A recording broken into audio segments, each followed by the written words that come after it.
All right, so Miles Davis for me is my favorite jazz artist. I just love how innovative he was. I love his electric period. His electric period was what got me into jazz and then had me explore all avenues of jazz. So some jazz purists might say, "Oh, you like the electric period of Miles, you're not truly a jazz fan." Well, yes, I am truly a jazz fan because like I said, I like all types of jazz, but I definitely go towards that jazz fusion and especially the electric period of Miles Davis. I want to show you my vinyl collection here.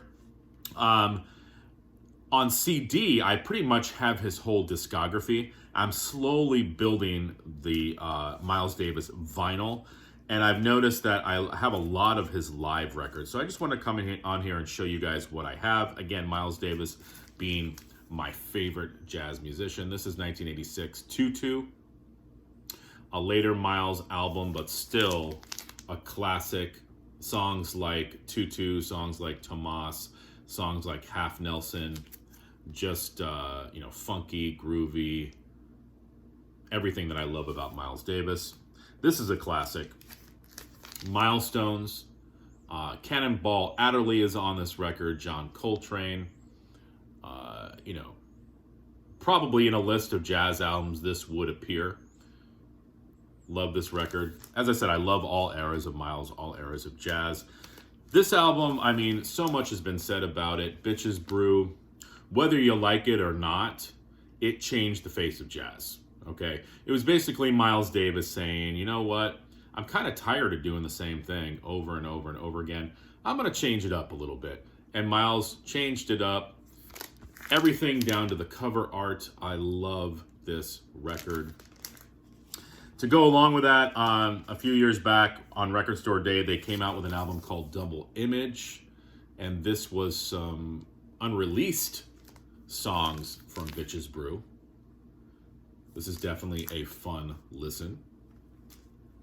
Going back a little bit earlier, this is an album called Early Minor. Now, this is Rare Miles from the In a Silent Way sessions. And that album, I'm telling you right now, is amazing too. Just a very atmospheric album. Again, another album that changed jazz. And I think that was what was cool about Miles. He was constantly changing his sound. And I think for a time there, everybody was sort of like, hey, what's Miles doing? We gotta check in on Miles, and he's changed his sound again. And what are we gonna do with our record? What are we gonna do with our sound? I just love artists like that. This was another Record Store Day album that came out a few years back called Champions. This is some stuff that was on the never released on the Jack Johnson record, which is another classic studio album of his. Love that cover art. All right, now, the live stuff. Now, this has probably become one of my favorite Miles Davis live albums, and it's the album Agartha. Now, this was recorded in Japan in 1975.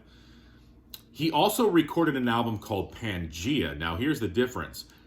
Agartha is the afternoon show of that day. Pangea is the evening show. I happen to like Agartha better, and he bangs through 4 songs. So it's a double record, so each side gets one song. Prelude Part 2, Maisha, Interlude, and then the theme from Jack Johnson. Is that 1, 2, 3, 4? Oh, that's 5. So there must be a side with 2 songs on it. See, I was never good in math, friends. Bottom line, though, the songs are long, but I love it. This is electric. This is heavy. This is dense. This is spacey. An amazing record. And to think that this was the afternoon show. I will get Pangea on vinyl eventually as well. This is a music on vinyl release of Black Beauty, Miles live at the Fillmore. 1970. So this was came out pretty much after Bitches Brew was released. So you can kind of tell what you're going to get in this record live. I think this next one was a Record Store Day release as well. Live Evil. This came out, was recorded around 1970, but at the Cellar Door. Again, you get that dense Bitches Brew, electric fusion, jazz. Love the cover art around this time.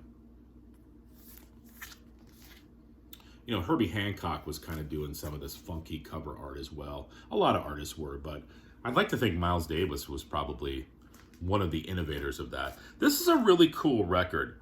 This is a live album called Merci Miles. And this was from a 1991 show, I believe, maybe his last show, because less than 3 months later he passed away. So this is, if not the last, one of the last live recordings of Miles. He bangs through a lot of the later tunes, like Hannibal. He does a version of Cyndi Lauper's Time After Time. He does a song called Amandla from the album Amandla, so some later stuff. 1991, very cool record. There's Miles kind of getting all 80s funky right there, even though this came out in 91. And lastly, to show you, this was a Black Friday release as well. This is Miles in Tokyo. This is live in concert. I should have looked up when this originally came out. It says 69, so could that be true? It looks like the 1969 era of Miles. But this is a cool record too. So I've dug these out today. I was spinning Agartha this morning to get myself ready for the day. I think it's going to be a Miles Davis day for me. How about you? All right, everyone.